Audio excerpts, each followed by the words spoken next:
Salut chers amis africains, démocrates africains, les amis du monde entier. Nous tenons à vous souhaiter une bonne soirée pour ceux qui sont du côté d'Afrique, ceux qui sont aussi du côté d'Europe. Un bon après-midi à ceux qui sont en Amérique du Nord, éventuellement au Canada, États-Unis, Mexique. Bon, nous avons promis d'être en ligne pour traiter rapidement sur la criminalité économique de la France en Afrique. Et puis éventuellement, nous allons parler des complices de cette criminalité économique de la France en Afrique. Bon, je crois que pour ceux qui ont suivi Ziana TV, ils ont suivi notre grand frère, doyen Marc Mapingu, était l'invité de Ziana TV. Et donc, à l'issue du passage de Marc Mapingu, que d'ailleurs que nous admirons tous par sa qualité d'intervention, nous avons donc eu l'opportunité de poser notre question simple. Notre question, c'était de savoir... nous avons donc cherché à comprendre le point de vue de M. Marc Mapingu en ce qui concerne la criminalité économique du Congo, c'est-à-dire nous avons pour formuler notre question de la façon suivante. Connaissant que ceux qui ont pillé le Congo, ceux qui ont plongé le Congo dans l'hécatombe, dans la crise économique, le génocide, le département du pôle, ces gens-là qui ont simplement mis en place une certaine oligarchie militaire, économique, financière, est-ce que ces gens seront prêts à lâcher le pouvoir d'une manière pacifique? Premièrement, nous avons cherché à comprendre, est-ce que vous croyez que ces gens-là qui ont volé, qui ont commis des crimes économiques de cette forme sont prêts à vous céder simplement le pouvoir par la voie pacifique, c'est-à-dire que la voie des urnes, vous voyez? Ou simplement, il faut que les Congolais se préparent pour une éventualité d'équilibre de forces militaires qui permettait simplement de déboulonner le système et de pouvoir mettre en place une véritable démocratie. Bon, la réponse de Marc Mapingu a été très claire. Le souhait serait une transition pacifique, mais vous voyez que dans la mesure où Sassou Denis est arrivé au pouvoir par la violence et avec la violence qu'il impose au peuple congolais, nous sommes en train de regarder cette forme de mur qui repousse à toute forme de dialogue, pouvons dire un dialogue qui pouvait amener à pacifier le pays. Mais Marc Mapingu dit la force fait partie aussi de ces équations. Oui, chers amis. Bon, M. Sir Makosso a profité pour régler ses comptes en direct, c'est-à-dire le fait d'avoir vu Bernard Pongui en ligne, il saisit donc l'opportunité de régler ses comptes personnels compte tenu des attaques de Bernard Pongui sur Ziana TV, éventuellement les financements que Ziana TV reçoit de la part du régime de Brazzaville. Éventuellement, ici, nous parlons ici de Adada, de Adada, qui est l'ambassadeur de Sassou à Paris. Bon, chers amis, nous n'avons pas voulu rentrer dans ces controverses en direct par le respect d'ailleurs de ses auditeurs, par le respect de son invité, parce que nous voyons que la déontologie des journalistes congolais ou de ceux qui veulent faire les médias du Congo manque un peu de déontologie dans leur façon de manipuler la chose, dans leur façon de manipuler l'information. Personnellement, moi j'ai toujours dit que si j'ai des comptes à rendre avec un individu, je cherche une opportunité où je vais convoquer cet individu et nous allons nous mettre à discuter. S'il faut que ça se fait en ligne, ça va se faire en direct avec cet individu. Et d'ailleurs, quand je fais mes directs, je désigne les noms. Vous voyez, je désigne les noms. Donc, Sir Makosso, nous pensons que, bon, lui, il est professionnel dans son métier. Nous pensons que dans sa déontologie professionnelle, ça ne se fait pas de cette façon. C'est-à-dire que, puisque tu as vu Bernard Pongui en ligne poser une question, tu saisis l'opportunité pour chercher à ridiculiser Bernard Pongui. Nous voulons dire à M. Sir Makosso que nous ne cherchons pas des vues, comme il venait de le mentionner. Nous ne cherchons pas à obtenir, si vous voyez, à augmenter le nombre de vues, à chercher une popularité. Parce que si nous avons cherché cette popularité, aujourd'hui nous serons déjà dans l'équipe de Sassou. Parce que nous avons eu pas mal de grandes propositions par le régime dictatorial criminel de Brazzaville. Nous avons toujours dit non. Nous ne pourrons jamais travailler avec ces gens-là. Bon, maintenant, si Makosso veut chercher à savoir des preuves sur nos informations que nous avons sur le financement de Zen TV par M. Adada, c'est très simple. Sir Makosso veut nous mettre en challenge avec le peuple congolais. Il nous dit de pouvoir publier tout ce que nous avons, de ne rien modifier. Mais vous écoutez, chers amis, je crois que Sir Makosso, c'est un homme de médias. Un homme de médias, c'est quelqu'un qui doit respecter et protéger ses sources. Nous avons des sources à protéger, des sources qui sont à l'intérieur du système Sassou. Nous ne pouvons pas, d'un but en blanc, les balancer sur les médias sociaux au péril de leur risque, au péril de leur vie. Et nous ne fonctionnons pas de cette façon. Si Sir Makosso veut une confrontation, nous le demandons simplement. Sir Makosso aurait fait l'école du journalisme ou... Bon, ça c'est des questions qu'il faut le poser parce que nous n'insultons personne. Si Sir Makosso veut confronter les sources d'information, les audios que nous avons revenant droit de ce système, nous lui demandons simplement d'aller porter plainte contre Bernard Pongui en diffamation. Et en ce moment-là, Bernard Pongui est prêt à déposer toute la documentation qu'il détient sur les financements des Zen TV auprès des juges qui seront donc capables de savoir d'où viennent les sources. Parce que là, nous serons quand même garantis que les juges vont protéger l'anonymat de tous ceux-là qui nous ont passé des informations. Nous ne pouvons pas balancer la voix de nos compatriotes qui sont déjà dans la gueule de loup sur les médias sociaux. Donc, il faut dire à M. Sir Makosso qu'il prenne conscience lui-même, qu'il réfléchit 1000 fois dans sa tête et qu'il aille encore regarder dans les comptes de Zen TV, les virements bancaires de Zen TV, il trouvera la réponse dans ce que nous sommes en train de dire. 99,99% de nos informations que nous apportons sont vérifiables. La plupart du temps, quand nous vous donnons l'information, nombreux parmi vous ne sont pas encore au courant de ce que nous disons. Mais les jours qui viennent, c'est la vérité qui jaillissent. Vous voyez, chers amis. Donc, nous ne ferons jamais du copier-coller, comme un certain nombre de médias font. C'est-à-dire, on prend l'image qu'on a pris dans une autre source et on vient simplement coller l'étiquette pour dire que c'est eux qui détiennent cette information. Nous, si nous avons l'information à publier revenant d'une source médiatique, nous le publions tel que nous l'avons reçu. Nous ne pourrons jamais dissimuler le logo de la source que nous avons reçu l'information. Donc c'est cette façon, cette déontologie que nous voulons parler aux médias, les médias de la diaspora. Pourquoi nous nous attaquons aux médias de la diaspora? Parce que, pour le cas de Zen TV, il a l'habitude de le dire, Zen TV au cœur de la diaspora, c'est sa devise à lui. Ce n'est pas nous qui avons amené cette devise. Pour nous, nous trouvons que c'est inadmissible, que nous sommes face à une résistance, c'est-à-dire nous sommes face au bourreau du peuple, ceux-là qui tuent, ceux-là qui pillent les économies, ceux-là qui maltraitent nos compatriotes au Congo, ceux-là qui privent nos compatriotes de liberté d'expression, et que ces chaînes de la diaspora, qui sont au cœur de la diaspora, nous disent que c'est au nom de la liberté d'expression. Non, chers amis. On ne va pas nous dire que, par exemple, la France, au temps où la France était occupée par les nazis de Hitler, et que les journalistes français vont se permettre de donner des micros à ceux-là qui ont, si vous voulez, pris la France en otage à cette époque. Vous voyez, où les chaînes françaises deviennent simplement les chaînes de propagande de système nazi ou de la criminalité. C'est ça la réalité. Donc, qu'on ne nous dise pas, pendant que nous avons un régime qui tue les nôtres au Congo, un régime qui pille, un régime qui ne cesse d'emprisonner les nôtres, qu'on nous dise qu'on veut vouloir tendre les micros à ces gens revenant de ces régimes parce que c'est au nom de la liberté d'expression. Non, chers amis, c'est au nom des intérêts que vous tendez des micros à ces gens-là. C'est ça la réalité, c'est au nom des intérêts. Et quand nous voyons ici les noms des intérêts, ce sont les intérêts financiers. Il n'y a rien à faire, il n'y a pas autre chose.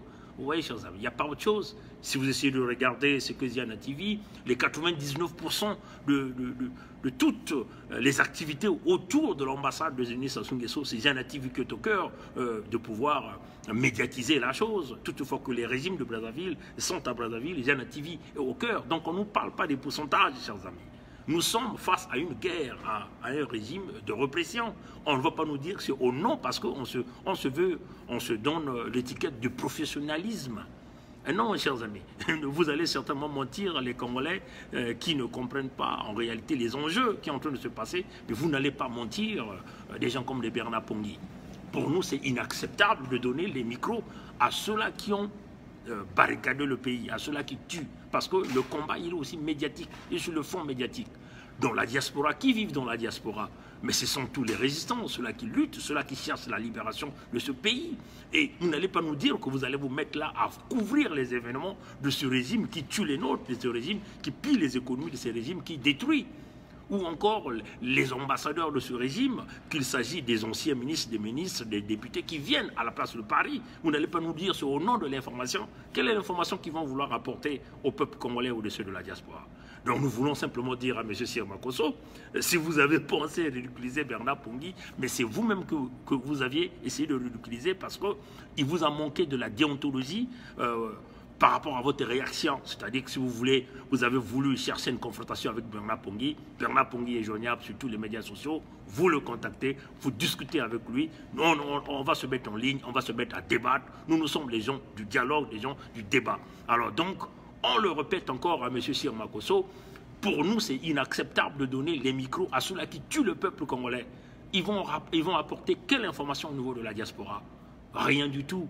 Pour ceux-là qui tuent, ceux-là qui ont barricadé, ceux-là qui ont pillé l'économie du Congo, vous n'allez pas nous dire que vous leur donnez des informations, les micros, parce que vous voulez être le plus professionnel. Il y aura le côté professionnalisme que nous allons voir de votre côté, c'est quand le Congo sera libéré. Pour le moment, nous sommes dans une phase de résistance, dans une phase de la destruction, dans une phase de la libération du Congo.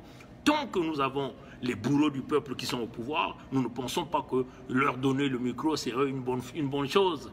En leur donnant le micro, vous participez à la propagande de ces régimes brigands et criminels et dictatoriaux au niveau de la diaspora. Donc on le dit tout simplement, si vous voulez faire du professionnalisme, M. Sir Makosso, vous allez faire vos professionnalismes quand le Congo sera libéré. C'est ça notre souhait.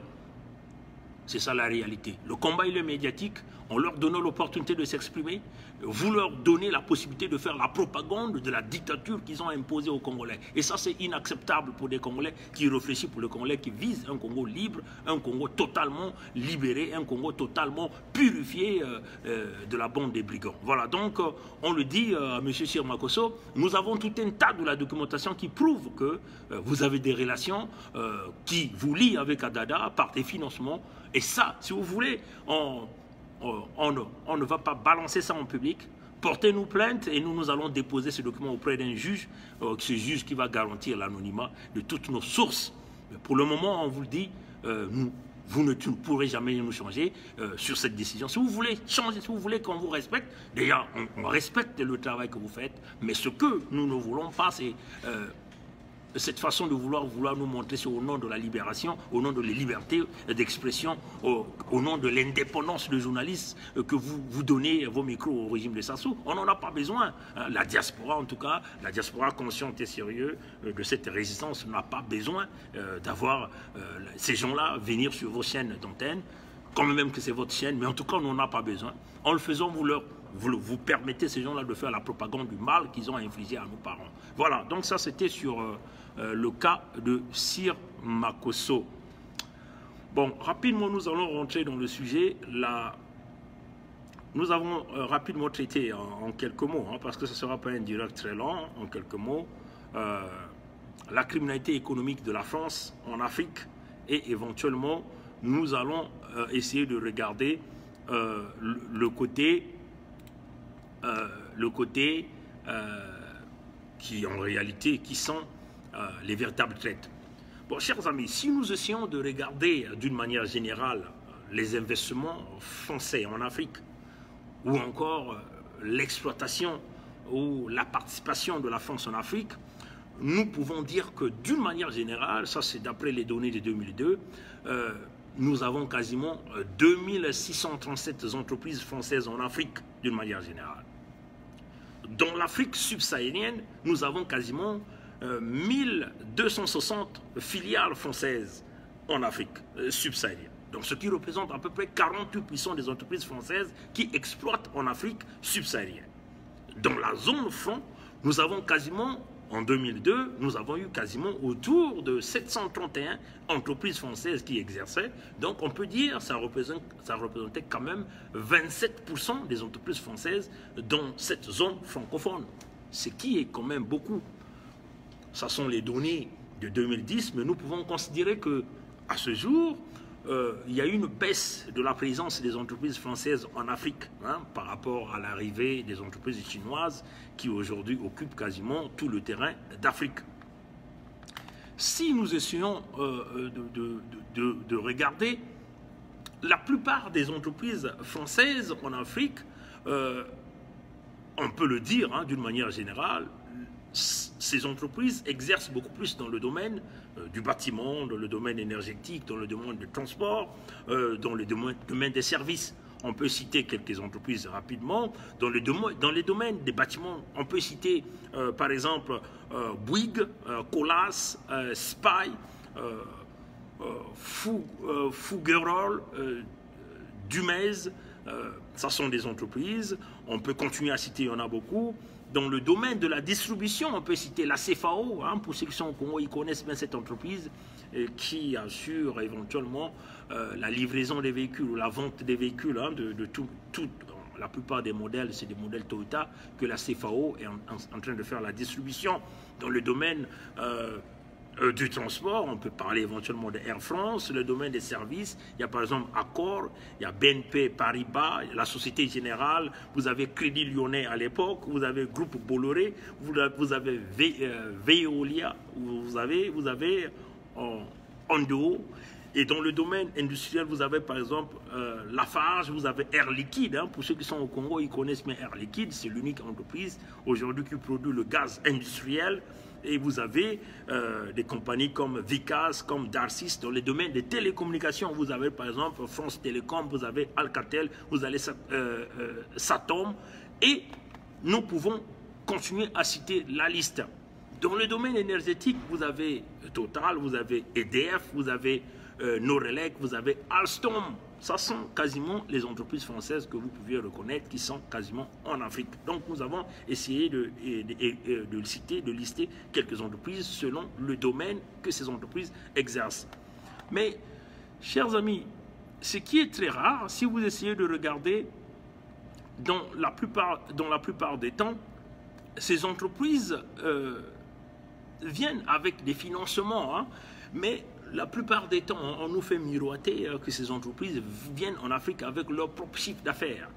La plupart des temps, ces entreprises sont financées par, on peut dire, au travers l'agence française de coopération, l'agence française de coopération. Ce sont des investissements qu'on arrive à apporter en Afrique. Mais en réalité, l'argent ne sort pas droit dans la caisse de ces entreprises. L'argent sort soit par des crédits, éventuellement des crédits qui sont approuvés par le gouvernement français. Mais les crédits que la France donne à travers ces entreprises, ça vient d'où? Mais ça vient simplement de l'argent de l'Afrique d'une manière générale.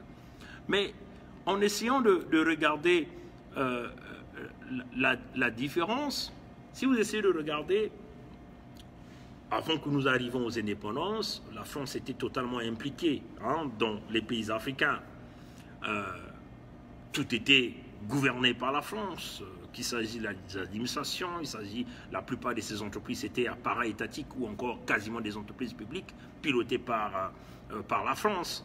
Et avec les indépendances de farce, le contrat que De Gaulle a eu à signer avec pas mal de pays africains, en réalité, l'indépendance demeure l'indépendance sur papier. Si nous essayons de regarder les accords d'indépendance, la plupart des temps, quand même que la France est partie, vous avez vu que la France a essayé de protéger un certain nombre de choses. On peut par exemple regarder... Est-ce que vous êtes en train de me suivre? Non? Oui? Bon, d'accord, voilà, on me fait signe qu'on est en train de me suivre. La France, d'une manière générale, s'est barricadée d'un grand pouvoir de décision en Afrique. On peut parler de droit de premier refus sur toute ressource brute. Vous voyez, toute ressource brute ou naturelle découverte dans les pays. Ça fait partie des traités signés avec De Gaulle quand il partait, il donnait aux Africains le titre des pays indépendants. La priorité aux intérêts français. Donc vous voyez que la plupart de ces entreprises que nous avons citées, jusqu'à aujourd'hui, continuent à être des entreprises prioritaires en Afrique dans la plupart des cas. C'est ça la réalité. Et donc vous voyez que les entreprises françaises sont des entreprises qui sont les premiers sur les marchés publics. Et ce phénomène, nous le remarquons jusqu'aujourd'hui, quand même qu'il y a des entreprises chinoises qui sont arrivées, mais des grands marchés sont pourtant accordés à des entreprises françaises d'une manière générale. Si nous essayons de regarder, les entreprises françaises ont le droit exclusif de fournir du matériel militaire au régime en place en Afrique.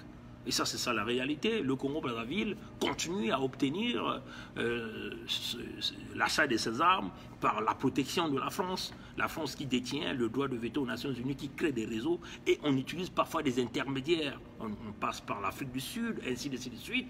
Parfois des armes qui partent de la Corée du Nord, mais dans toute la démarche, autour de la ligne, vous avez des sous-traitants français qui sont à l'intérieur. Aujourd'hui, nous sommes aussi de regarder qu'il y a beaucoup de sous-traitants israéliens qui sont impliqués dans la livraison des armements au niveau du Congo-Brazzaville auprès du génocidaire Denis Sassou Nguesso. Vous voyez, chers amis, si nous essayons de regarder, par exemple, l'obligation de faire de la langue française, donc vous voyez que la France, d'une manière générale, on peut dire, est restée en Afrique par trois voies. Hein. On va essayer de regarder par la voie diplomatique, hein, qui est là pour appuyer les entreprises françaises qui obtiennent toujours les marchés publics. Deuxièmement, la présence militaire française en Afrique, qui sont là pour protéger les intérêts de la France. À l'heure où nous sommes en train de parler, on peut parler de 10 000 troupes françaises qui sont en Afrique d'une manière générale. Parce que si nous essayons de regarder, vous avez une base militaire au Gabon, vous avez une base militaire au Tchad, vous avez une base militaire au Niger. Il y a au moins 5 bases militaires françaises que nous avons en Afrique d'une manière générale. Par des opérations militaires qui ont, la plupart du temps, ont échoué dans la vraie mission qui était censée. Voilà pourquoi on a toujours tendance à appeler la France comme étant le gendarme de l'Afrique. Vous avez par exemple la mission Barkhane, donc la mission qui est en cours au niveau du Tchad, au niveau du Mali, qui aujourd'hui a démontré des échecs. On voit des soldats français dans le terrain d'exploitation d'or, au lieu de s'occuper des véritables problèmes. Mais en réalité, il n'y a pas de véritable problème.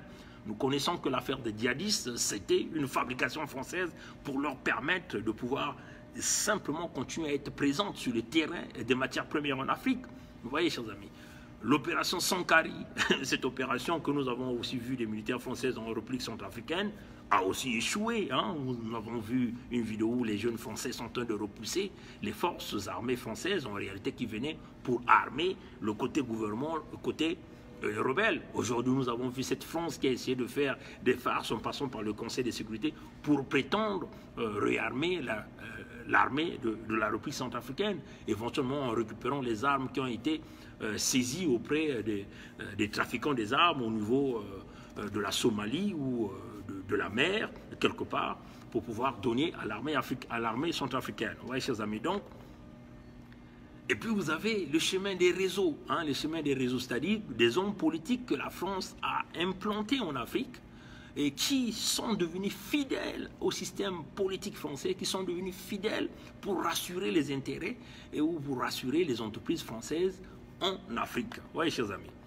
Et puis, vous avez un autre truc qui est là, c'est-à-dire la domination française en Afrique à travers cette organisation qu'on nous a appelée organisation à titre qui a des caractéristiques culturelles, ou encore la protection de la langue qui est la francophonie, mais en réalité c'est une organisation qui est aussi là pour continuer de maintenir les États africains dans ce système. Et puis éventuellement vous avez la monnaie, hein, qui est le franc CFA aujourd'hui, qui pose véritablement un problème. Pour ceux qui ne savent pas, c'est quasiment depuis 1961 que vous avez 14 pays africains, si vous ajoutez le Comore, mais le Comore a sa propre monnaie, mais toujours rattaché à la zone franc. Et vous avez donc 14 pays qui continuent d'assurer aux Français cette manne économique, quand on peut le parler comme ça, avec plus de 50% de leurs réserves qui se retrouvent au niveau de la Banque de France, au nom de la garantie de la parité entre le CFA et l'euro, et puis à la garantie, si vous voulez, des réserves. Donc 50% de leur PIB annuel est déposé au niveau de la Banque de France, vous voyez, chers amis. Éventuellement, les 14 pays, on va simplement vous les citer. Vous avez le Bénin, le Burkina Faso, la Guinée-Bissau, la Côte d'Ivoire, le Mali, le Niger, le Sénégal. Et vous avez le Cameroun, la République centrafricaine, le Tchad, et puis vous avez le Congo-Brazzaville, la Guinée équatoriale, le Gabon. Voilà, donc c'est sur cela l'emprise que la France détient sur l'Afrique d'une manière générale, l'Afrique subsaharienne. Maintenant, le véritable problème que nous avons avec ces entreprises françaises, nous voulons simplement rapidement vous montrer quelque chose. Le véritable problème que nous avons avec la France, aujourd'hui en Afrique, dans la domination, le pillage de l'Afrique, c'est éventuellement les entreprises énergétiques. Donc vous avez EDF, avec des matières premières comme l'uranium qui se retrouve au niveau du Niger. Vous aviez l'entreprise Total, qui à l'époque qui était Elf, vous voyez chers amis, et vous avez des entreprises comme Areva qui continue, qui a pris donc la relève hein, avec cette affaire d'uranium, et vous avez quasiment une banque qu'on appelle la Société Générale, Paris, et puis vous avez Paris BNP aussi, oui, donc voilà, vous avez BNP Paribas, qui sont des banques, et qui sont en réalité ces entreprises qui assurent la domination par les réseaux que la politique a su mettre en place. Et dans la politique, on a aussi ajouté cette appartenance hein, à la franc-maçonnerie, hein, à la Grande Loge de France, qui est devenue aussi véritablement un problème de contrôle d'idéologie. C'est-à-dire, on garantit aux chefs d'État africains leur appartenance à la franc-maçonnerie comme une possibilité de se gangréner au pouvoir à l'infini, hein, à l'infini. Mais en contrepartie, il faut garantir à la France les ressources naturelles dont la France a béni pour son survie. Donc vous voyez qu'il y a deux pédales qui font qu'aujourd'hui la France domine l'Afrique. Et la France continue à maintenir l'Afrique sous son emprise. Vous aviez le domaine énergétique, éventuellement vous avez EDF, vous avez l'uranium, vous aviez donc les ressources naturelles, éventuellement le pétrole et le gaz, qui sont aujourd'hui des produits qui apportent la destruction en Afrique. Éventuellement, on peut ajouter l'or et le diamant, l'or au niveau de Mali, qu'aujourd'hui, comme nous sommes en train de voir, cette France qui continue de faire des va-et-vient, cette France qui continue de maintenir des groupes. Hein. Le maintien de la France, le maintien de le système criminel et économique de la France, ça se maintient au niveau du pillage économique de l'Afrique. Éventuellement, vous avez, par les liens des réseaux que la France crée, la France a mis en place une farce, ce que nous appelons une farce de démocratie, en maintenant les dictateurs au pouvoir par ce que nous appelons des semblants d'élections, hein, des élections qu'on met en place, des farces qu'on met en place, des pantins qui ne sont jamais élus, mais qui sont maintenus. Et à la première vague, c'est la France qui reconnaît la légitimité de ces individus. Et éventuellement, nous sommes en train de voir des formations des régimes dictatoriaux en Afrique, des économies qui vont en lambeaux, mais ces mêmes individus sont toujours maintenus au pouvoir. Éventuellement, vous allez voir la plupart du temps, si ce n'est pas d'une manière directe ou d'une manière indirecte, la France supporte ces dictateurs-là en leur apportant le logistique militaire qu'ils ont besoin pour pouvoir stabiliser leur pouvoir en place dans la répression des populations. Et ce que nous avons remarqué au Cameroun, nous l'avons remarqué au Gabon, au Congo-Brazzaville, n'en parlons pas, parce que pendant plus de 2 ans, depuis 2016 jusqu'en 2018, que Sassou Denis a bombardé aux armes lourdes le département du Poul, a fermé une possibilité de pouvoir obtenir le chemin humanitaire pour pouvoir aider les populations, et vous avez la destruction du chemin de fer, et éventuellement les massacres pendant les référendums, les constitutions qui se font bâillonner, des référendums qui se font à leur manière pour stabiliser leur pouvoir au niveau du Congo-Brazzaville. Donc vous voyez que, chers amis, par ces biens de maintenir les pantins au pouvoir, les despotes au pouvoir, la France use donc les systèmes énergétiques, donc de pétrole et de gaz. Au niveau du Congo aujourd'hui, Total, l'entreprise Total par exemple, a plus de 50 ans d'exploitation au Congo-Brazzaville, mais rien n'avance dans le domaine social, même dans la ville où l'entreprise assure son exploitation. Aucun hôpital avec des pollutions énormes qui entraînent des milliers de morts des Congolais parce que l'environnement est pollué, les eaux sont polluées, aucun système d'accompagnement pour une entreprise comme l'entreprise Total fait au niveau du Congo. Mais éventuellement, Total est beaucoup plus impliqué dans le pillage de pétrole avec ceux-là qui sont au commun, donc la famille Sassou. Donc on parle ici d'une coopération entre une entreprise et une famille qui donc pilote le Congo-Brazzaville dans la répression, dans la destruction, dans la souffrance des populations. Vous voyez, chers amis, le cas au Congo-Brazzaville, on a vu l'exemple se répéter au Gabon, on a vu l'exemple se répéter en Angola, éventuellement par le soutien du régime d'Eduardo dos Santos jusqu'à l'assassinat du président de Savimbi. Vous voyez, chers amis, on voit le même système se répéter en Guinée équatoriale par le pillage de pétrole. On soutient un despote à la tête du pouvoir pendant plusieurs années. Et nous regardons le même système se répéter au Gabon en maintenant Bongo, le père qui était parti, et là le fils qui vient, qui a échoué les élections, mais on continue de le maintenir dans un régime de domination de la population. Pendant ce temps, le pétrole est pompé par Total et nous voyons le même phénomène se répéter au Cameroun, éventuellement avec Paul Biya qui a échoué les élections, mais la France qui est toujours protégée, la France continue à pomper le pétrole au large des côtes camerounaises, et ça se répète comme ça. Là, nous pouvons continuer à citer des exemples. Au Tchad aussi, ils sont là, Total, ainsi de suite. Vous voyez que, chers amis, la domination de la France, la criminalité économique de la France se fait dans le soutien des pantins au pouvoir, se fait en créant en place des régimes dictatoriaux et en pillant l'économie de l'Afrique, en maintenant l'économie de l'Afrique dans un niveau très bas.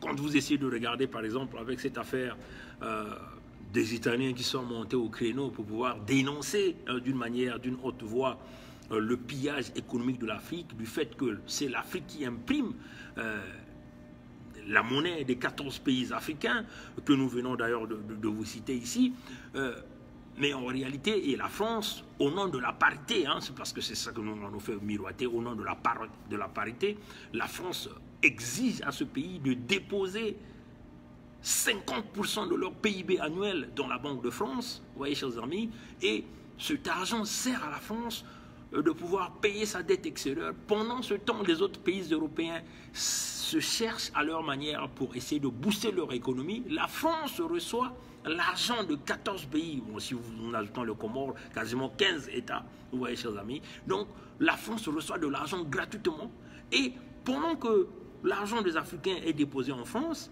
ce sont aussi des Africains qui payent plus d'intérêts par rapport à la coopération, entre guillemets, qu'on nous fait miroiter, que l'Afrique reçoit au biais de financement de ces entreprises que nous venons de vous citer, des chiffres que nous venons de vous donner. Vous voyez que donc, doublement, l'Afrique est perdante. Comme conséquence, nous avons quoi? Nous avons manque d'emploi en Afrique, manque des structures, les services ne sont pas payés. Ici, nous voulons parler le service éducatif, le service des santé, les services sociaux, le système, les routes, la construction des infrastructures ne sont pas payés.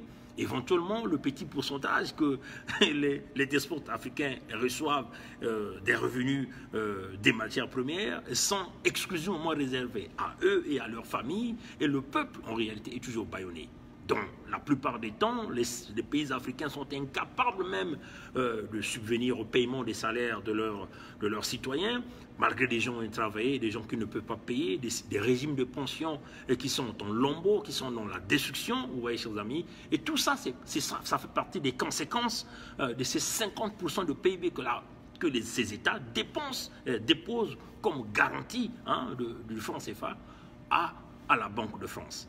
Mais, chers amis, quand même que les Italiens sont montés au créneau, mais aucun responsable africain ne s'est levé, hein, ne s'est décidé de se lever. Aucun responsable, aucun, entre guillemets, chef d'État africain a saisi l'opportunité pour dire, là nous avons une ouverture, il va falloir que nous nous levons. Aucun parmi eux. Pourquoi? Parce que le système leur plaît. Ça, c'est la première des choses. Deuxièmement, ils sont aussi bénéficiaires de ce système parce que la France leur garantit la richesse, leur garantit les biens mal acquis, leur garantit la protection, malgré si vous voulez, les génocides que ces gens-là commettent, des crimes de guerre, des crimes contre l'humanité, la France use de son pouvoir. Et c'est quoi le pouvoir? C'est éventuellement le droit de veto qu'elle détient au niveau du Conseil de sécurité pour protéger tous ces chefs d'État africains. Donc voilà pourquoi aucun parmi eux n'ose lever son nez pour pouvoir dénoncer et suivre le pas de l'Italie. Deuxièmement,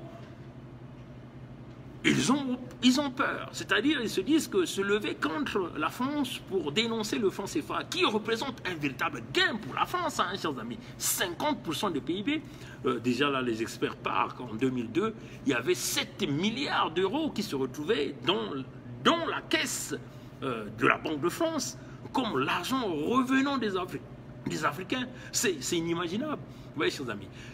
Ces chefs d'État, entre guillemets, ont peur de dénoncer au risque de se faire chambouler, comme nous avons dit qu'il y a la présence militaire française en Afrique, au risque de se faire chambouler par des forces militaires françaises, comme d'ailleurs ce que nous avons vu en 2010-2011, simplement la déstabilisation de la Côte d'Ivoire, par la participation totale et massive de l'armée française qui est allée déloger un chef d'État dans un palais présidentiel. Vous voyez, chers amis, l'humiliation que les forces armées françaises ont donnée au fils d'Afrique, donc au président Laurent Gbagbo, au nom simplement de vouloir installer un pantin aujourd'hui qui se retrouve, Dramane Ouattara, qui devient aujourd'hui une véritable porte-parole de la France en Afrique, en voulant même convaincre le Nigeria et le Ghana de rejoindre une zone de front qu'ils appellent éventuellement la nouvelle monnaie qu'ils veulent mettre en place en Afrique de l'Ouest.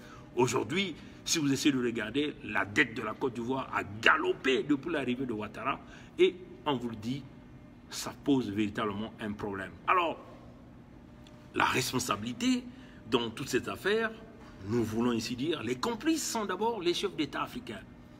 Premièrement, ces gens ont vu leur avantage. Ils protègent leur avantage derrière la franc-maçonnerie. Ils protègent leur avantage, l'avantage de leur famille, en acceptant que la France puisse imposer ce système de la criminalité financière dans leurs États. Ils voient leur avantage dans le sens qu'ils ont commis des crimes de masse, de grande échelle, des crimes contre l'humanité, des abus graves de droits de l'homme. La France leur garantit tout ça. Et en contrepartie, la France continue de leur garantir des pouvoirs à vie, soit leur propre pouvoir, ou encore que ces chefs d'État puissent être remplacés par leurs membres de famille. Ouais, chers amis.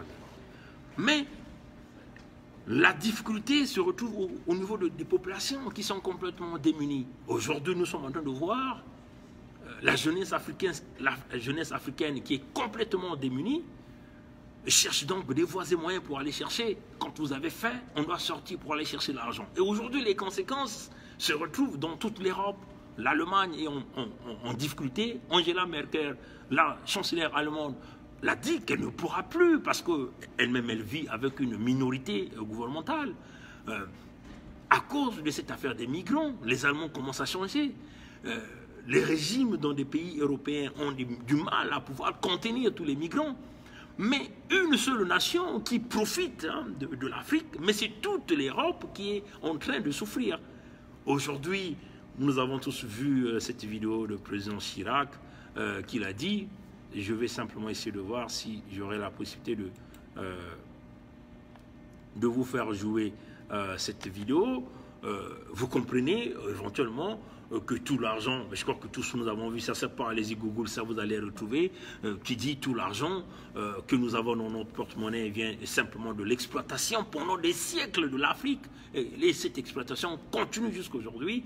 Aucun chef d'État français, qu'il s'agit de partant de De Gaulle, de Mitterrand, de Pompidou, tout ce monde, de Chirac, de Sarkozy, qui est venu même nous narguer en Afrique à Dakar, et éventuellement au François Hollande, qui donne la permission au régime dictatorial de continuer à changer les constitutions pour aller se maintenir au pouvoir, pour garantir éventuellement les 50% des PIB de leurs États. La France, vous voyez que la France continue à dominer. En comparaison avec le système sterling, donc de la Grande-Bretagne, qui avait brisé ce système sterling, qui a essayé d'apporter des véritables changements, c'est-à-dire dans le sens de pouvoir encourager les anciennes colonies à respecter les droits démocratiques, d'éviter les changements. Aujourd'hui, nous sommes en train de voir des croissances économiques, des avancements dans des pays comme le Ghana. Même, si vous voulez, même la Sierra Leone aujourd'hui vit maintenant avec une croissance positive, avec beaucoup de changements. Nous avons vu des jeunes présidents comme George Weah apporter beaucoup de changements dans tous ces pays anglophones. Quand vous essayez de regarder ces deux systèmes à deux vitesses, ou dans un système de la France-Afrique, pilonné par le franc CFA, l'économie va en déclin, les jeunes sont dans la perdition totale, vous avez des régimes criminels et dictatoriaux au pouvoir, protégés par la France, et dans l'autre système, vous aviez une économie positive, l'avancement, l'épanouissement, une jeunesse qui essaie de revenir chez elle, ceux qui étaient à la diaspora reviennent pour investir dans leurs États et puis faire avancer leurs États. Vous voyez, chers amis. Donc, on le dit d'une manière générale, le problème de la France avec l'Afrique, ça ne va jamais s'arrêter tant que nous aurons ces pantins à la tête des États africains. C'est ça la réalité. Et la France fera de tout son mieux de continuer de protéger tous ces gens-là. Maintenant, il faut nous regarder maintenant du côté de l'Union européenne d'une manière générale. L'Union européenne est pilotée par, on peut le dire, par deux pays, simplement l'Allemagne et la France, qui essaient d'entraîner les autres à pouvoir accepter tout ce que ces gens-là décident. Si les Africains peuvent travailler ensemble avec les autres pays qui vivent aujourd'hui ce désastre des migrants, comme l'Italie, bon, d'aucuns nous diraient que l'Italie en elle-même, comme nation, n'est pas propre. Ça c'est certain. L'Italie n'est pas aussi propre comme on le dit. Parce que vous avez vu, l'Italie, par exemple, le cas du Congo-Brazzaville, l'Italie exploite le Congo-Brazzaville par le biais de sa compagnie qu'on appelle Eni, qui est aussi dans les affaires floues avec la compagnie Total, dans des magouilles, vous voyez, chers amis. Mais quand nous voyons l'Italie, nous voyons aussi la famille Nguesso à l'intérieur. Vous vous souvenez, Materazzi, qui fut Premier ministre de l'Italie, dès qu'il avait accédé, un jeune visionnaire politique, il accède au pouvoir, son premier voyage qu'il a exercé ce voyage à Brazzaville pour aller rencontrer le despote Sassou, pour parler des affaires de pétrole. Ouais, chers amis. Donc vous voyez que l'Italie n'est pas aussi propre dans cette affaire, dans l'affaire de pillage de l'Afrique. Vous voyez, chers amis, si nous essayons aussi aujourd'hui de regarder le cas du génocidaire Sassou, Sassou trouve sa protection dans l'Église, trouve sa protection au Vatican.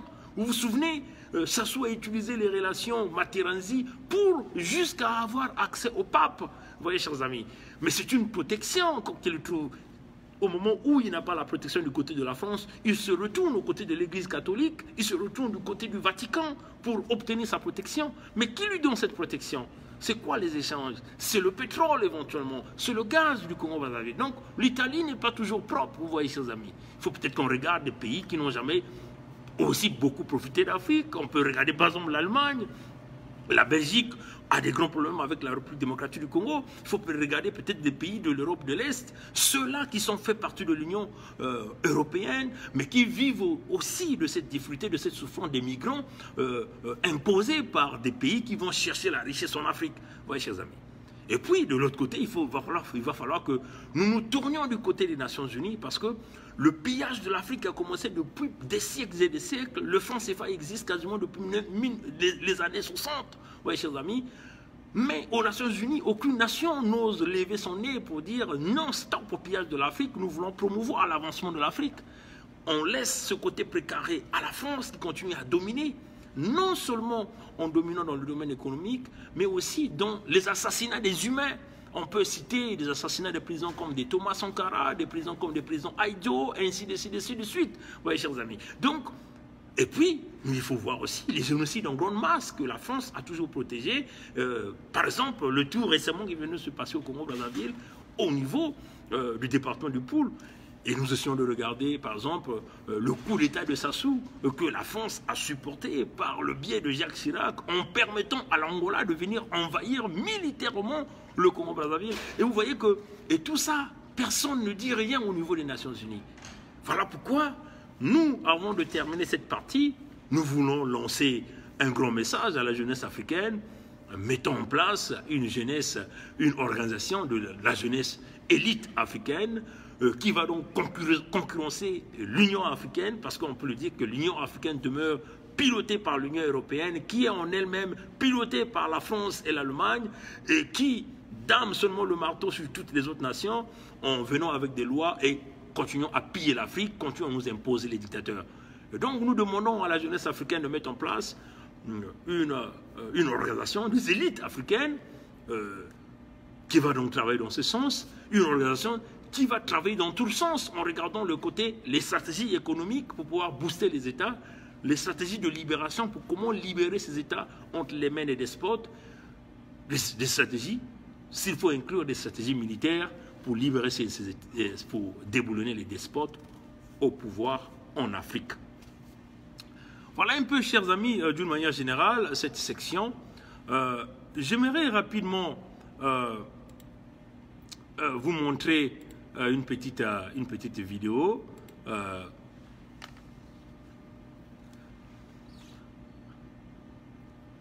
Plusieurs personnes, hein, là nous revenons au cas du Congo-Brazzaville, hein. Les mêmes, ceux-là qui ont toujours travaillé avec Sassou, reviennent comme les gourous-jouettes du système Sassou, hein, ceux-là qui ont toujours pillé le Congo, se lever pour vous parler d'un quelconque dialogue. Nous allons écouter ce message rapidement et puis nous allons vous donner un petit mot sur ça.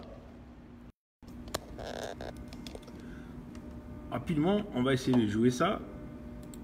De notre mobilisation et de la mobilisation du peuple. La fin, c'est la construction d'un rapport de force qui oublie le pouvoir à tenir compte de la parole du peuple. Je vais simplement essayer d'augmenter un peu le son pour que nous puissions simplement bien écouter ce message. Voilà. C'est-à-dire la convocation d'un dialogue national inclusif qui réunira toutes les forces vives de notre pays. L'année 2019 doit être une année décisive. Décisive sur quel plan? Sur le plan d'abord de notre propre organisation, de notre mobilisation et de la mobilisation du peuple. Parce que la fin, c'est la construction d'un rapport de force qui oublie le pouvoir à tenir compte de la parole du peuple. C'est-à-dire la convocation d'un dialogue national inclusif qui réunira toutes les forces vives de notre pays. Ce dialogue-là, ce n'est pas une vue de l'esprit. C'est parce que nous voulons que la crise de notre pays soit réglée sans effusion de sang. Regardez que le pouvoir refuse d'aller au dialogue et que la situation continue de plonger. À un moment donné, qu'est-ce qui va se passer? Celui qui a faim n'a point d'oreille. C'est pas vrai? Il va y avoir des explosions partout. Mais comme ce pouvoir-là, ce pouvoir n'a qu'une seule stratégie, c'est tuer. C'est pas vrai? Regardez notre pays. Il est énormément inondé d'armes. Les armes sont commandées tous les jours. Ce pays n'a plus d'armée. L'armée, c'est quoi? Les différentes milices. Celles qui entourent Brazzaville, regardez autour de Brazzaville les milices qu'il y a. Les bunkers de garde d'armement pour les miliciens. À l'intérieur du pays. En plus de cela, vous avez les mercenaires, ils sont nombreux. Nous avons toujours dit ça. Les Rwandais, les Tchadiens, les Angolais, les Centrafricains et, vous ajouterez, les Ukrainiens qui viennent piloter les hélicoptères pour tuer. Vous ajouterez les Israéliens qui viennent pour entraîner les miliciens. Vous ajouterez les Libanais, pas n'importe quel Libanais, de Hezbollah, qui fait la guerre en Syrie, hein, qui est une organisation terroriste partout, et qui, avec les passeports congolais, s'il vous plaît. Voilà le pays dans lequel nous vivons. Bon, voilà. Donc, c'était nécessaire que je vous fasse jouer cette section de cette vidéo que nous avons reçue Je vais simplement essayer d'ajuster ça, voilà. Là, vous avez écouté qui là? Mathias, Nzo Mathias. Hein? Nzo Mathias est venu parler de deux choses. Un, il a parlé du dialogue de Sassou, dialogue national inclusif de Sassou. Et puis il est venu donc faire une révélation de ce que nous avons déjà dit. Souvenez-vous, hein, chers amis, nous avons fait une vidéo là où nous avons parlé des investissements du Hezbollah. Et puis, on avait parlé des clashs, hein, clash des sunnites et des suites, des sunnites et des chiites, des sunnites et des chiites au Congo-Brazzaville, des investissements. Nous avons, au cours de cette vidéo, nous avons développé un groupe des sunnites, éventuellement par les investissements revenant en droit de l'Arabie Saoudite, du Qatar, au niveau du Congo, et nous avons parlé des chiites, éventuellement du Hezbollah, des investissements du Hezbollah au niveau du Congo, le Hezbollah qui avait infiltré le système Sassou, que Sassou a d'ailleurs travaillé avec eux depuis très longtemps. Hein. Nous avons cité pas mal de Libanais, par exemple des patrons de compagnies comme TAG et plusieurs compagnies qui sont au Congo au niveau de Brazzaville. Nous avons bien détaillé dans cette vidéo. Allez-y, regardez cette vidéo, chers amis. Nous allons encore aller fouiller ce titre de cette vidéo à YouTube. Nous allons encore mettre ça en ligne. Comme ça va permettre aux Congolais, aux auditeurs de la communauté internationale, ceux-là qui ont l'habitude de nous suivre, d'aller regarder encore cette vidéo, de comprendre en réalité ce que nous avons dit. Ces deux groupes qui ont des problèmes au Moyen-Orient, qui se battent au Moyen-Orient, mais ce problème aujourd'hui se retrouve au Congo-Brazzaville par le biais de Sassou Nguesso. Donc on avait développé les financements du Hezbollah, comment le Hezbollah a infiltré avec des passeports congolais. Nous avons déjà dit tout ça hein, dans cette vidéo. Les gens sont venus nous insulter. Où est-ce que vous avez eu cette information, M. Pongui? Vous voyez, Nzo Mathias est venu encore vous les confirmer dans sa vidéo. Alors, allez-y dire à M. Sir Makosso que nous avons l'information, M. Sir Makosso. Nous ne mentons pas. Un challenge demeure un challenge. Mais oui, vous voyez, Nzo Mathias est venu confirmer encore une fois nos informations. Vous voyez, chers amis, nous avons dit que nous sommes dans le système du baie vitré. Tout le monde voit tout le monde écoute tout le monde parle à tout le monde. Nous avons nos réseaux que nous utilisons. Des gens ont vu en nous des gens sincères hein, dans cette lutte. Et des gens nous rapportent de l'information. On n'achète pas ces informations. On nous l'apporte. Eux-mêmes, ils viennent avec des informations. Nous avons des tas d'informations qu'ils nous apportent. Il y a d'autres informations que nous ne voulons pas diffuser parce que nous considérons que ça fait partie de nos stratégies pour faire chuter ce régime. Nous ne pouvons pas tout dévoiler hein, sur les médias. Nous avons tous ces secrets. Nous avons fait, chers amis, 6 ans en train d'étudier Sassou. Comment Sassou arrive à manipuler les Congolais. C'est tout un groupe. Il n'y a pas que Bernard Pongui. Hein? Il y a des Américains, il y a des Canadiens, il y a plusieurs personnes, nous avons travaillé sur ces stratégies-là. Nous avons étudié ce tome pièce par pièce. Nous avons dépouillé Sassou pièce par pièce. Comment l'avoir? Donc, toutes ces stratégies sont dans un tableau. Comment avoir ce tome? Oui, chers amis. Donc, nous ne venons pas pour chercher la popularité. Il faut rappeler ça à ceux-là qui pensent que nous venons chercher la popularité. Personne ne me paye le temps que moi je dispose pour faire passer l'information au peuple congolais, pour amener le peuple congolais à la vérité. Personne ne me paye. Avec ce temps, je pouvais même faire mes recherches. Vous voyez, chers amis, personne ne me paye. Mais je donne mon temps pour apporter l'information au peuple congolais, pour dire la vérité. Aujourd'hui, Sassou lui-même, il m'appelle de dangereux. Sassou lui-même m'appelle. Allez-y demander au doyen Ayatonga, il va vous le dire. Sassou m'appelle de dangereux. Les généraux de Sassou m'appellent de dangereux. Ils reconnaissent que je suis dangereux. Pourquoi ils reconnaissent que je suis dangereux? Parce que j'ai la vraie information. J'ai la vérité de ce régime. Quand vous détenez l'information, vous devenez puissant. Il y a des gens qui nous apportent des informations, des gens qui sont très élevés. Pas seulement dans le système Sassou. Vous voyez, chers amis, parce que nous sommes sincères.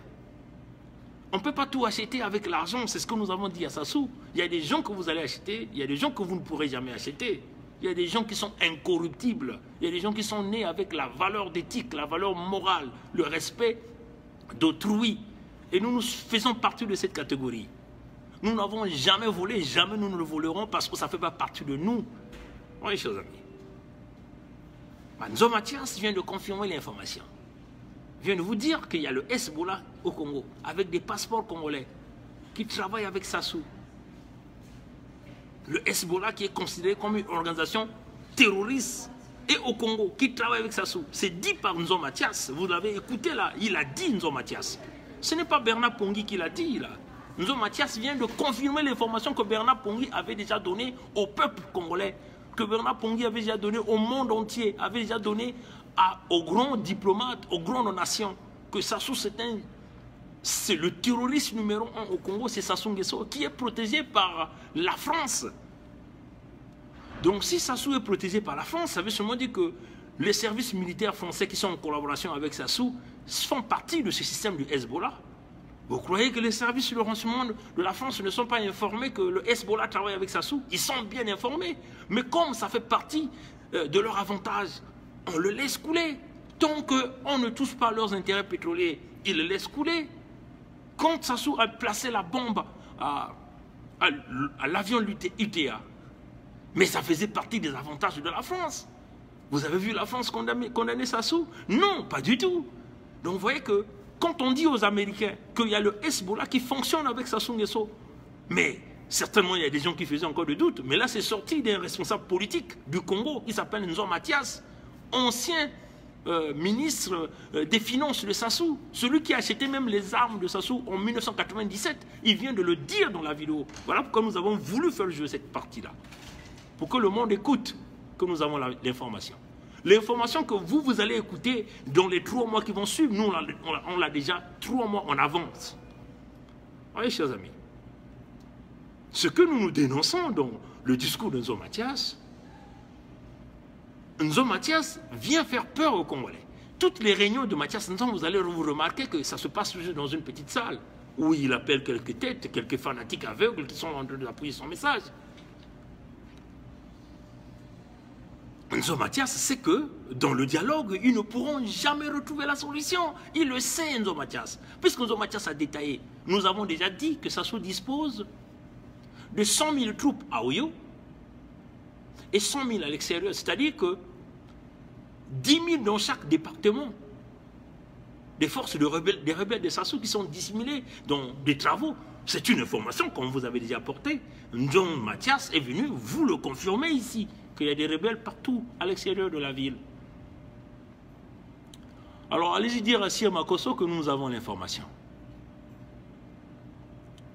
Nous ne sommes pas des journalistes, mais nous détenons un réseau très fort et qui peut même lui aider à faire avancer sa chaîne Ziana TV. Parce qu'il n'a pas de journalistes sur le terrain. Ce qu'il sait, c'est faire du copier-coller et mettre l'étiquette de Ziana TV. Donc s'il veut l'information, on peut le lui donner gratuitement. Voyez, chers amis. Donc, on détient l'information. Nzo Mathias vient confirmer qu'il y a des rebelles partout au Congo. Il a cité des Israéliens, des instructeurs, des Ukrainiens, des Rwandais. On a déjà dit ça. Il y a eu des Rwandais qui sont partis du Rwanda à Oyo, de Oyo à Kinshasa. On a déjà dit tout ça. Alors, chers amis, ce que nous condamnons en Nzo Mathias, c'est son dialogue. Parce qu'il sait que Sassou s'est barricadé de l'armature du guerrier, comme on dit. Un homme qui se barricade de l'armature du guerrier, qui dépense plus de 7, 8%, 10% du PIB du Congo dans les achats des armes, ne va pas lâcher le pouvoir par la voie des urnes, ni par un dialogue. Ça sera encore un dialogue à la sauce Sassou. Les gens qui ont pillé l'argent du Congo, qui ont mené le génocide et qui ont détruit l'économie du Congo ne vont pas vous lâcher le pouvoir par le biais d'un dialogue. Non, jamais du tout. C'est par le chemin militaire que ces gens-là vont lâcher le pouvoir. C'est-à-dire, vous les tapez fort, vous apportez le contrepoids. Le contrepoids. Ce contrepoids-là, pour le faire, il faut que tous les Congolais de la diaspora, parce que ceux qui sont au Congo ne pourront rien faire, rien du tout. On va les matraquer. Regardez comment ils tuent des jeunes dans des prisons. Tous ceux qui sont dans la diaspora vont travailler dans leur chemin pour amener la force à Brazzaville, la force d'ailleurs à Oyo, parce que l'épicentre des commandes politiques, économiques, militaires, ça se retrouve à Oyo. Ils ont même placé une DCA militaire avec canon anti-aérien. Ce sont des informations que vous n'avez pas. Nous avons vu Oyo en 3D dans un grand écran comme ça, en temps réel, chers amis. Alors, C'est une technologie française qu'il a mis là, installée par qui? Manzo Mathias vous a donné la réponse. Oui, chers amis. Alors, on vous le dit, chers amis, ce n'est pas une élection. Vous nous parlez de 2021, mais vraiment, ça ne va pas du tout. Nkusuma Vungu qui va mettre des étiquettes à Mvouti là-bas pour dire, voilà, Sassou 2021, Mvouti vous attend. En suivant l'émission de Jeune TV, il y a un compatriote qui ont dit qu'il faut anticiper 2021. Mais c'est ça, chers amis, c'est ça la solution. Il faut anticiper 2021. Il y a une seule façon de pouvoir amener Sassou sur la table de négociation. Vous lui imposez l'équivalence des forces militaires. C'est-à-dire, pour imposer l'équilibre des forces militaires, il faut brûler Oyo. C'est ça, chers amis. C'est cette stratégie. Quand Sassou voit Olombo et la piste, il ne peut plus faire atterrir ses équipements militaires à Olombo. Et là, Sassou va maintenant croire que là, c'est devenu sérieux. Parce que lui, il a peur de mourir. C'est un peureux, Sassou. Sassou a peur de mourir. Sassou a peur. Il a peur d'affronter la mort parce qu'il a massacré tellement des âmes. Et ces âmes-là lui attendent dans ce couloir-là. C'est ça la réalité. Nous sommes à l'étape de l'esprit. Un homme qui a l'étape de l'esprit est préparé à affronter le chemin de la mort, à affronter tous les autres chemins. C'est ça la réalité. Parce que l'étape de l'esprit, nous, là, nous avons des âmes pures. On n'a rien fait, on n'a rien fait du mal à quelqu'un. Donc, il y a des anges qui viendront nous acquérir en partant dans ce chemin-là. Ça soit peur d'affronter ce chemin. Parce que le cardinal d'Émile Biayenda, qu'il a enterré vivant, va l'attendre là. Le président Massamba Deba, qu'il a donné dans la cage à Lyon, va l'attendre là. Marien Ngouabi qu'il a assassiné à cause de sa femme qu'il a enceinté. Il a enceinté la femme de Marien Ngouabi. Et il va se mettre à assassiner le président Marien Ngouabi. Il va l'attendre là. Bruno Osebi qu'il a brûlé vivant avec ses 2 enfants et sa femme dans sa maison. Oh merde!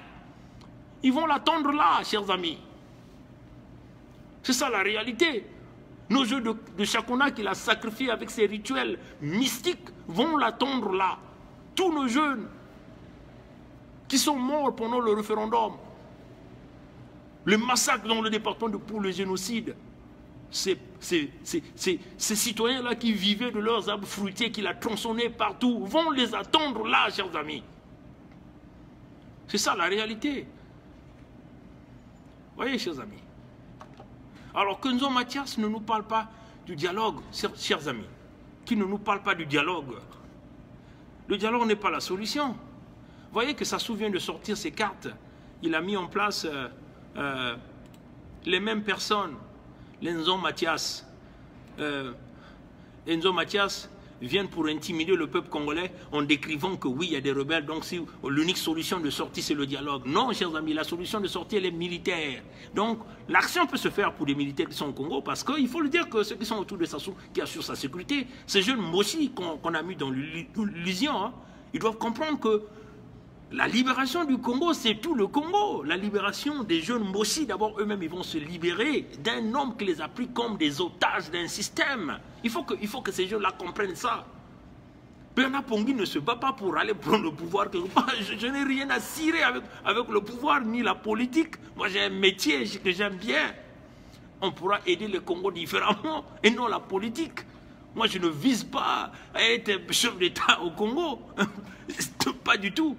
On veut libérer le Congo parce que nous avons nos parents là-bas, nous avons des jeunes, nous voyons l'avenir de ce pays. On peut aider ce pays-là en apportant notre connaissance éducative. C'est ça la réalité. Donc, on le dit. Vous voyez que Nzo Mathias est monté au créneau. Il y a une autre... Nous venons de voir le retour de qui? Marcel Makomé. Marcel Makomé appelle au dialogue. Oh là là, merde! Voilà.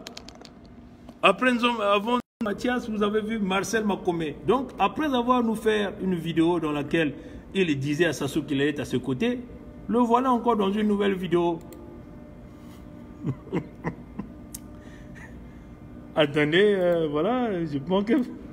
La crise que traverse notre pays, le Congo, patrimoine que nous avons en commun depuis un moment, est profonde et ne peut laisser ses filles et fils dans l'indifférence.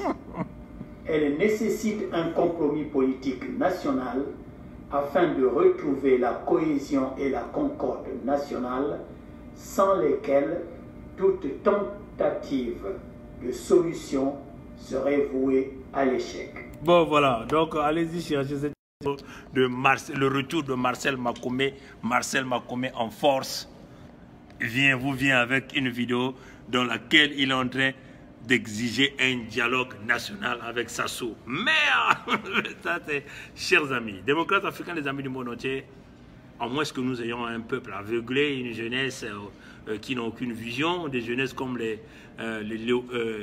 Léonidas Mouton qui vous dit simplement l'homme de la situation chez Sassou, même dans un fauteuil roulant, ils iront chercher Sassou pour conduire leur destinée. Vous aviez encore le retour de Marcel Makomé après avoir pleurniché dans une vidéo dans tous les médias, appelé Antoinette, celle-là qui a pillé, qui a rendu la vie de nos mamans au pays dans la difficulté, en détruisant les conditions hospitalières, en pillant simplement les services sociaux. Makomé qui dit si Camille, c'est pas qui était en vie, il allait être aux côtés de Sassou. Marcel Makomé fait un retour en force, courageux qu'il est, en venant déclarer le dialogue à Sassou. Vous avez Nzo Mathias l'a fait, Marcel Makomé, c'est le tabac de la même pipe, comme on dit. C'est cette classe politique qui est pourrie, qui depuis très longtemps a toujours travaillé dans le sens de la destruction du Congo en prenant la jeunesse congolaise en otage. Il y a des jeunes comme les Léonadis, Léonadis, je ne sais pas comment on l'appelle, Léonidas Mouton, qui sont devenus aujourd'hui des aveuglés qu'on entraîne comme des moutons droit vers l'abattoir. Marcel Makomé vient en grande pompe, oubliant une vidéo dans laquelle il a fait où il pleurait. Mais Marcel Makomé vous vient courageux pour vous dire allons-y au dialogue avec Sassou. Chers amis, c'est de la sorcellerie. C'est ce que nous sommes en train de dire. C'est une classe politique. Tous, ils sont redevables devant Sassou. Ils sont obligés. Si vous suivez cette vidéo quasiment de 11 minutes qu'on n'a pas envie de faire jouer ici, vous allez entendre comment... Et lui, il a toujours considéré Sassou comme le chef de l'État. C'est ça la réalité. Et il demande, et il attire l'attention éventuellement du fils qui est déjà dans des réseaux israéliens pour se maintenir au pouvoir par la force, ou de Dominique Okemba. Mais chers amis, on vous le dit, le système d'oyocratie, si vous n'enlevez pas, vous n'emmenez pas une action militaire, rien ne se fera. Ils vont venir s'installer, puisque Nzo Mathias est encore venu vous le dire, qu'ils ont des rebelles, confirmons déjà les informations qu'on vous avait déjà données, ils ont des rebelles partout, dans tout le pays. Alors vous voyez que ça sera encore 50 ans de recul que ce pays-là va aller. Alors, ni Nzo Mathias, ni Marcel Makomé, ni Guy Parfait Kolela, ni Satima Biala, ni Claudine Mounari, ni Mboao, ceux-là ne peuvent plus faire de la politique, chers amis. Parce qu'ils sont tous responsables d'un système. Souvenez-vous que tout ce monde fait partie d'une école qu'on appelle Parti contre le travail. Une école qui a échoué sur toute la ligne, qui a mené le pays à la dérive totale. Ce sont des amis. Ils ne peuvent jamais se trahir. Le président Roland Nitou des Indignés, ce matin, a fait une vidéo à Paris où ils sont allés monter la maison de Sassou. Où le fils de Sassou, que nous appelons le serpent à 10 têtes, Téné Christelle, et sa sœur Claudia, distribuent des enveloppes. Ça, c'est d'après ce que le président des Indignés, mon frère Roland Nitou, l'a dit. Distribuer des enveloppes aux opposants qui sont à Paris. Ceux-là qui sont avec vous le jour, comme d'ailleurs certains nombres de médias, dont la journée, ils vous disent, ils sont au cœur de la diaspora. Mais dans les coulisses, ils sont dans les systèmes Sassou. Donc ces gens-là viendront vous dire publiquement que bon, ils ont reçu des enveloppes, ils ont reçu des virements de fonds, ou les logements dans lesquels ils utilisent leurs matériaux, les financements viennent de leur argent de poche. Ils vont jamais vous le dire, chers amis. La vérité se trouve dans leur compte bancaire, la vérité se trouve dans leur communication téléphonique. Vous voyez, chers amis. Vous voyez? Donc, on le dit. De la même façon que vous avez ces opposants de Paris qui vont chercher des enveloppes Au 33, je sais pas, quelqu'un peut nous dire, peut nous taper le numéro. Si Roland Nito est en ligne, qui nous disent encore au 33. Moi, ce que j'ai seulement retenu, le 33, c'était non loin des Champs-Élysées, où il y avait des grandes boutiques de marque. On a même montré des boutiques où ces gens-là partent s'habiller avec des costumes qui coûtent des 30 000 €. Alors, Marcel Mokome vous parle d'un dialogue. Il n'y a pas, le dialogue va emmener, ne sera jamais la solution de la crise économique que les Nguesso ont plongé les Congo. Pour sortir de cette crise économique, il nous faut des véritables auditeurs, c'est-à-dire un État où vous avez des jeunes Congolais ou des jeunes Congolaises, des femmes et des hommes compétents qui apporteront ce changement. Il faut qu'il y ait un virement à 90 degrés qui permettait de balayer toute cette vague. Pour balayer la vague, il faut leur imposer la force, l'action militaire. Et donc, travaillons sur l'action militaire, chers amis. Ne cherchons pas à aller de gauche à droite. Cherchons tous les voies. Nous, on ne peut pas travailler avec vous parce qu'il y a trop de traites. On l'a dit. Depuis très longtemps, nous avons arrêté de travailler dans cette affaire des groupes parce qu'il y a trop de la trahison. Il y a trop de la trahison. On n'a rien. Ils ont envoyé des gens ici au Canada pour chercher à nous rencontrer, chers amis, avec des grosses enveloppes. Bernard Pongui a dit, j'étais un esprit, on ne rencontre pas un esprit. Il faut se lever à la table de l'esprit, chers amis. Le bien matériel est passager, chers amis. L'argent, tu vas prendre l'argent et après quoi? Ça va finir. Vous voyez des gens qui meurent. C'est la malédiction de génération en génération. Toi, tu vas jouir de cet argent, mais c'est la malédiction qui va te suivre de génération en génération, chers amis. Ne vivez pas au présent, mais visons le futur. Pour sauver le Congo, il faut taper ces gens. Moi, j'ai toujours dit, les Moshi, vous allez certainement beaucoup me crier, mais le tribalisme, c'est Sassou, tout le monde le sait. Le tribalisme numéro 1 de ce pays-là, c'est Sassou. Ce n'est pas Bernard Pongui. Moi, je m'attaque aux Moshi parce que les Moshi ont laissé un homme leur dominer. Un homme qui a usurpé le titre des Moshi. C'est ça la réalité. Et les Moshi, bêtes qu'ils sont, ils sont rentrés dans ce jeu-là de la division, de la séparation, de la manipulation, du partage de la richesse nationale. C'est ça la réalité. Pour que les Moshi sont rentrés et puis ils acceptent ces idéologies d'un clan qui leur demande d'aller tuer les leurs. Mais vous criez quoi? Vous suscitez quoi? La colère du peuple, la colère des autres tribus qui vont se retourner contre vous un jour. Le Kouilou que vous pompez du pétrole, vous êtes même incapable même de laisser même un dispensaire. Regarde l'hôpital de Dolizy en grève, l'Angélie est fermé, Congo Malembe n'en parlons plus, l'hôpital Assissé, c'est la débandade totale. Alors vous croyez que ce peuple-là va vous laisser un jour continuer à dominer dans leur terre? De Kouilou, là vous avez construit des maisons avec de l'argent volé du peuple congolais. Et vous êtes en train de mettre le doigt dans votre propre œil, chers amis, moi aussi. Je n'ai rien à cirer contre qui que ce soit. Chers amis, j'ai toujours dit, je n'ai pas d'amis dans le combat. Pas d'amis, zéro ami, tolérance zéro. Tu sois Bembe comme moi, tu sais, Moshi, tu sois... Je m'en fous éperdument de toi. Si tu es dans Sassou, tu travailles avec Sassou, tu es mon ennemi numéro 1. C'est ça la réalité. Alors, pour que les Moshi trouvent une véritable réconciliation avec le peuple, ils doivent livrer leur roi en offrande. C'est ça la réalité. Et c'est selon la réconciliation nationale, sur le point de la réconciliation nationale. Livrer Sassou en offrande et bâtir un véritable Congo uni, c'est là où vous allez parler d'un véritable dialogue de tout le peuple congolais. Tant que Sassou est là, ceux-là qui ont volé l'argent du pays, pendant que tout un pays est en souffrance, sont là. Si les Mathias Nzon, ils sont suffisamment riches, tout ce monde-là. Les Mounari, ils sont suffisamment riches. Nous avons déjà parlé des perdièmes. Vous vous souvenez? C'est perdièmes quand vous avez parlé. Les privilèges. Mais c'est tout ce monde, chers amis. Les Mounari qui ont travaillé avec les Souba, quelque temps après, ils reviennent dans le gouvernement Sassou. Mais ça vous dit quoi? Réfléchissez, jeunes Congolais. Je n'ai rien à foutre. Mounari, c'est une femme à Bembe comme moi. Je n'ai rien à foutre de Mounari. Je n'ai rien à foutre de tout ce monde-là. C'est la jeunesse congolaise qui sont en train de détruire. Donc réveillez-vous. Ouvrez votre Kundalumi, votre troisième œil. Ouvrez-le.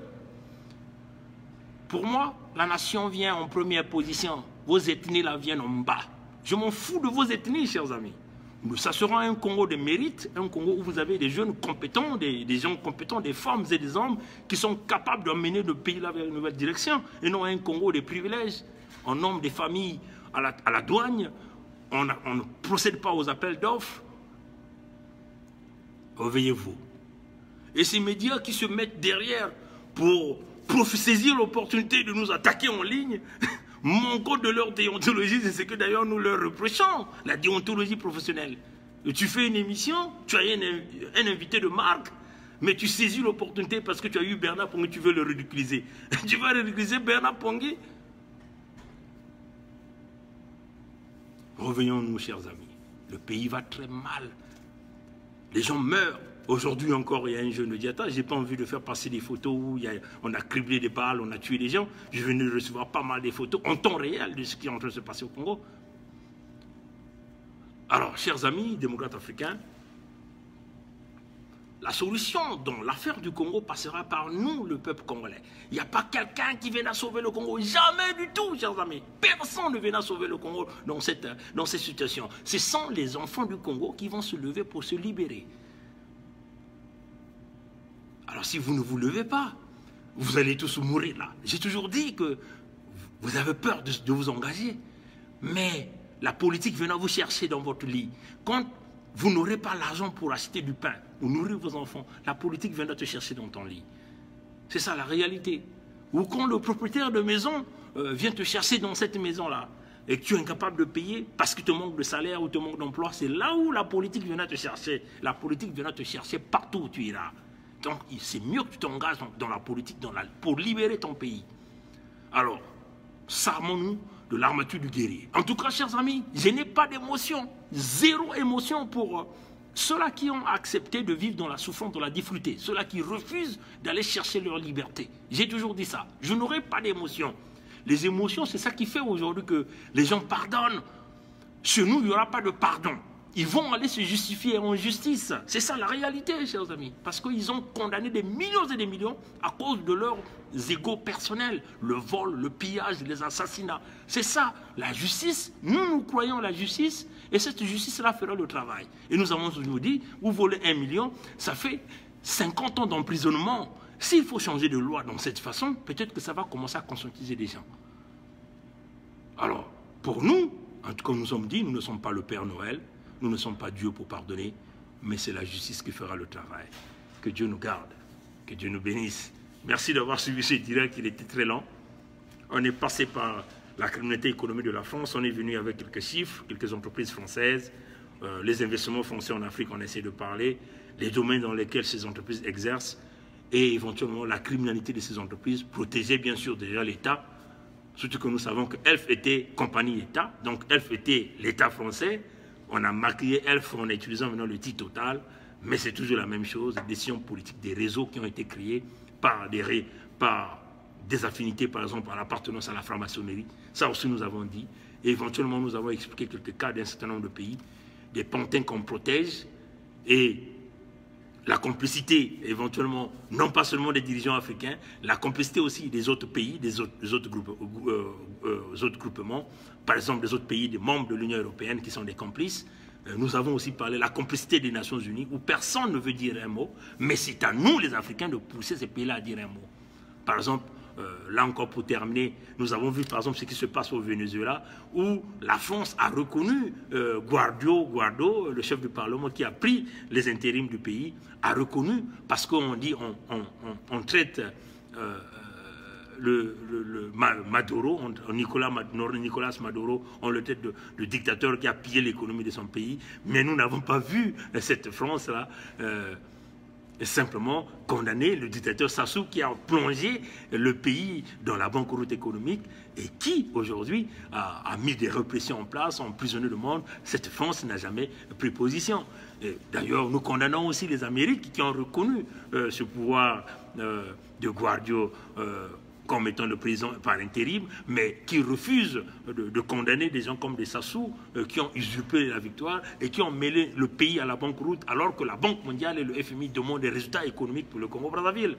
Cette diplomatie, ce qu'eux ils ont appelé la diplomatie d'apaisement, nous sommes contre. C'est une diplomatie d'apaisement qui est raciste, hein, parce qu'on essaie de regarder le Venezuela, c'est des gens qui portent une peau blanche, donc les Africains, ce qui se passe en Afrique, c'est ce qui se passe dans la forêt, et nous condamnons cette diplomatie à deux vitesses, cette diplomatie des intérêts.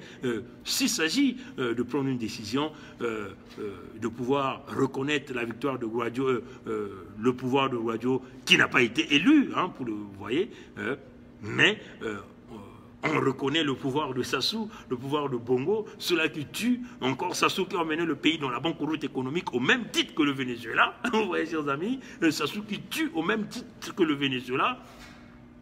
Sassou qui maltraite les populations, des répressions. Le Congo est une prison à ciel ouvert au même titre que le Venezuela. Mais vous voyez que on ferme les yeux sur ce qui se passe en Afrique et on veut vouloir aller condamner. Vous voyez que donc cette diplomatie à deux vitesses, nous disons non, cette diplomatie des arrangements, nous disons non. Si vous voulez condamner au Venezuela, condamner au Congo, Brazzaville, condamner en Afrique, et c'est cela que les nations avanceront. En tout cas, nous sommes contre tout cela qui assassine les humains, ceux-là qui prennent des humains pour du matière fécale. Nous sommes contre ça. Nous sommes contre des politiques d'exclusion. Nous sommes contre ça. Nous voyons le monde comme un global village, comme on dit en anglais, comme un village global, où les problèmes du Congo-Brazzaville doivent affecter les Canadiens, où les problèmes en République démocratique du Congo, au Congo, les Américains doivent éventuellement réagir, les populations doivent éventuellement réagir pour que nous puissions continuer à vivre en harmonie dans ce monde global. Donc nous devons condamner tout crime demeure un crime, les crimes contre l'humanité doivent être condamnables. Pour terminer, nous voulons dire au président Tshisekedi, attention, Sassou n'est pas ton partenaire. Si tu vas baser ton pouvoir en considérant le régime de Brazzaville comme étant ton partenaire, tu es en train de te tromper. Si tu veux baser ton pouvoir ou le pouvoir de la RDC en considérant que les fils Balouba de Sassou Nguesso seront des bons partenaires, tu es en train de te mettre le doigt dans l'œil. Parce que à l'est de la République démocratique du Congo, ça barde. Si tu n'arrives pas à stabiliser, si du côté de l'ouest tu penses négliger, ta souffrance viendra du côté de l'ouest par le régime dictatorial de Congo-Brazzaville. Que Dieu nous garde, que Dieu nous bénisse. Passez une bonne nuit. Au revoir.